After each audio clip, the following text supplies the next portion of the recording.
Alrighty, YouTube, Niner Empire, what is going down? Welcome back to another video.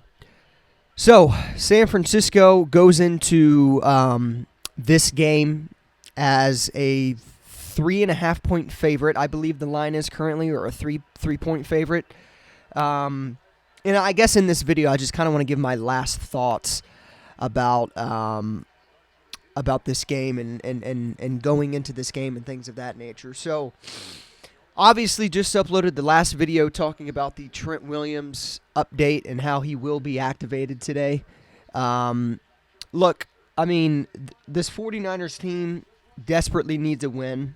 Again, I talked about this earlier in the week, but, you know, I look at this game as more of a opportunity game for the Jacksonville Jaguars. I mean, they're 6-2. They're going to be a playoff team no matter what. But then you kind of look at San Francisco, and it's like with the 49ers, this is much more of a, not a must-win game, but it's about as close to a must-win game as you can possibly get. You know, clearly the 49ers' 1 seed in the NFC playoff picture hopes are probably gone. I mean, Philadelphia is the best team in football. They're going to be a very, very, very tough team to beat if the 49ers want to get to the Super Bowl.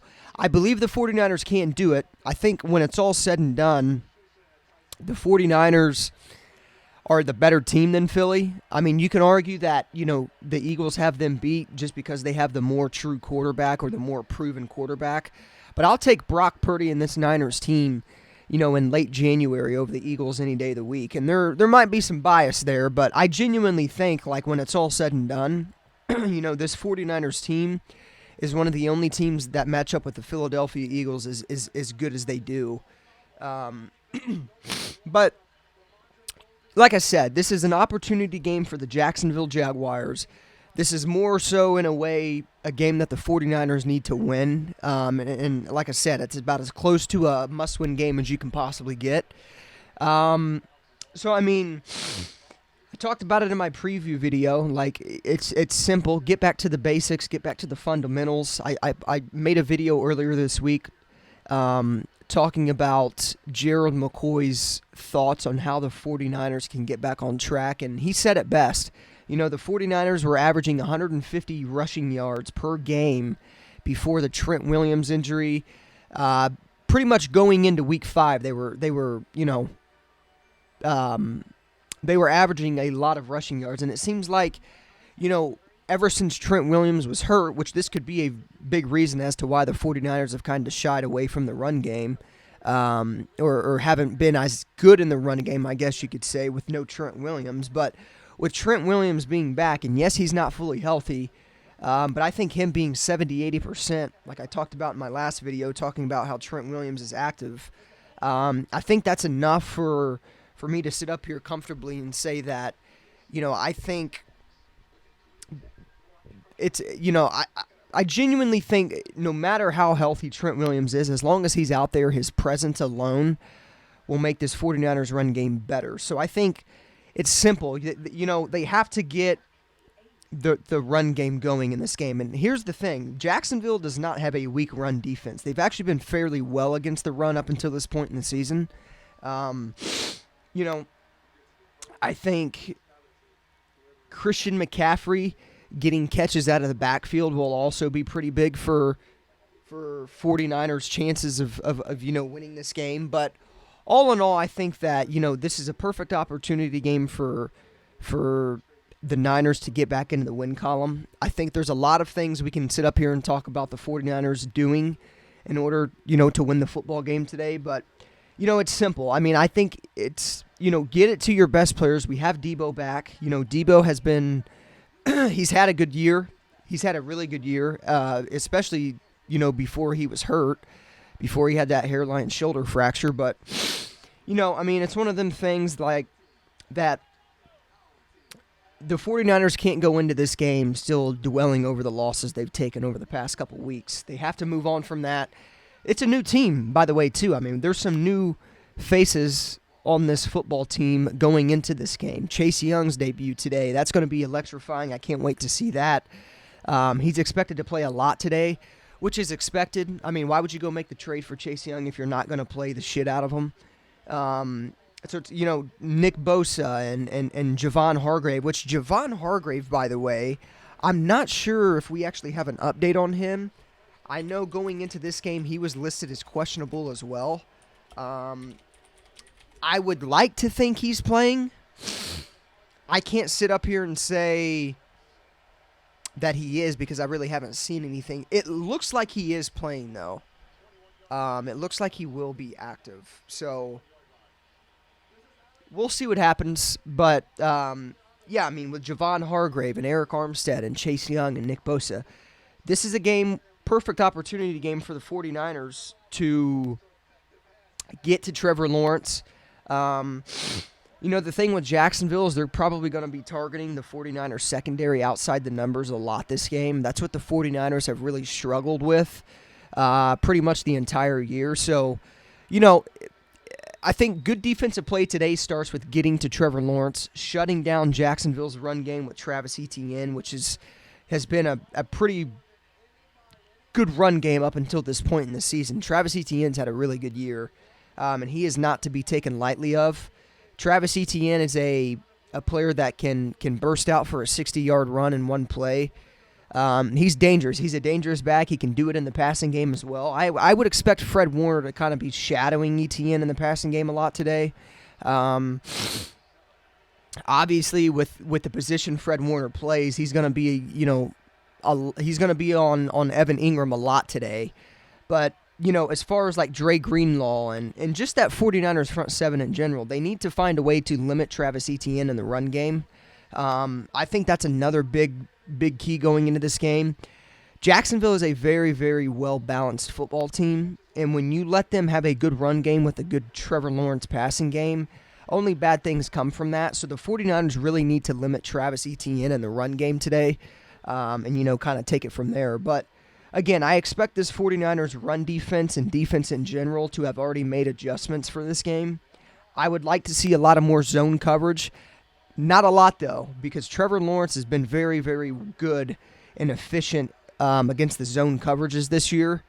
So, it's almost a double-edged sword. Find a way to create turnovers. Find a way to sack Trevor Lawrence. Not just pressure him, not just kind of get to him. Find a way to sack Trevor Lawrence. Defensive line, it would be lovely to see you take this game over and make it your own. There hasn't been a game this year where the 49ers defensive line has been able to kind of take over a game. Today's a perfect opportunity for that as well. So, a lot of things to be talked about, how to win, keys to win, and things of that nature. If you guys want to, know all my thoughts about how the 49ers can win this game, definitely check out my preview video I uploaded a couple days ago. I went in depth, talked about keys to win, and things of that nature. So, yeah, I mean, it's simple. Find a way to win the football game. Clearly the 49ers need a win desperately. I'm tired of – I can't go 4 games straight with seeing them losing. I think I'll go crazy. But, yeah, I mean, like I said, man, there's a lot of ways to win this football game for the Niners. I would love to see the defensive line finally come alive today and take this game over. That would boost this team tremendously today. But, look, Brock Purdy, limiting turnovers is another big thing. I think this bye week, again, came at such a good time because it allowed guys like Trent Williams to get healthy. It allowed Deebo Samuel to get healthy. Dre Greenlaw has been banged up pretty much all season, so hopefully he's as healthy as he possibly can be. It gives McCaffrey some bit of rest, obviously coming off of that oblique injury. Clearly the oblique injury wasn't as serious because it didn't require him to miss any games. But all in all, man, I think, it overall gave this team time to heal up, gave their star players a much-needed rest. The 49ers have been playing very physical football for the past 3 weeks, and they haven't won. I think a lot of our physicality was missing, but I still think the 49ers, that's one thing about them is they're one of the more physical teams in the NFL. Their defensive line and their offensive line is loaded. Not offensive line, but their we have a good offensive line, but that's where a lot of teams struggle with against us, and that's physicality. And I think, if the 49ers can dominate the Jags defensive line up front today and allow McCaffrey to get going in the run game and in the screen passing game, that's going to be huge. And here's another thing too. Jacksonville's passing defense hasn't been great this year. So I would expect Brock Purdy to be airing shit out today to, his playmakers, McCaffrey, Debo, Ayuk, hopefully Kittle. I don't know how involved Kittle will be today, knowing that Debo is back. But yeah, I mean, again, it's a game in which the 49ers can win if they do everything right and if they play 49ers football. But I think it starts with getting to Trevor Lawrence. This 49ers team can't start off slow either. It seems like over the past couple of weeks, they've kind of started off slow and they've dug themselves a hole that they can't get out of. So start fierce and on track early, and just finish the game, and let's come out of here with a win. So I will be uploading a post-game thoughts video immediately following the game today, so be on the watch out for that, or be on the lookout for that. And eventually down the road at some point in time, I'm going to start streaming live reactions to 49ers games. I don't know if it's going to be like towards the end of the year or whatnot. I can probably tell it'll probably be towards the end of the year, I would assume. But I'm going to start getting a streaming setup going so I can stream these games with, live reactions and things of that nature. So that should be, pretty cool too going down the road. So stay tuned for that. There's a lot of exciting things I want to do with this channel moving forward. Obviously, I haven't uploaded in a pretty long time. I've uploaded more in the past since the Cleveland game than I have like all year in general. Like obviously you guys know I've been out for some time now. I haven't been uploading, but I truly did miss it, talking about the Niners and things of that nature. And so I expect to be streaming live reactions sometime down the road. Again, I'm not going to sit here and put a quote on it like it's going to be this season or not, but it could be. We'll see what happens. But that's definitely something I want to start doing on this channel. So stay tuned for all the things to come in the future. And again, go Niners as always. It's time to get back into the win column today.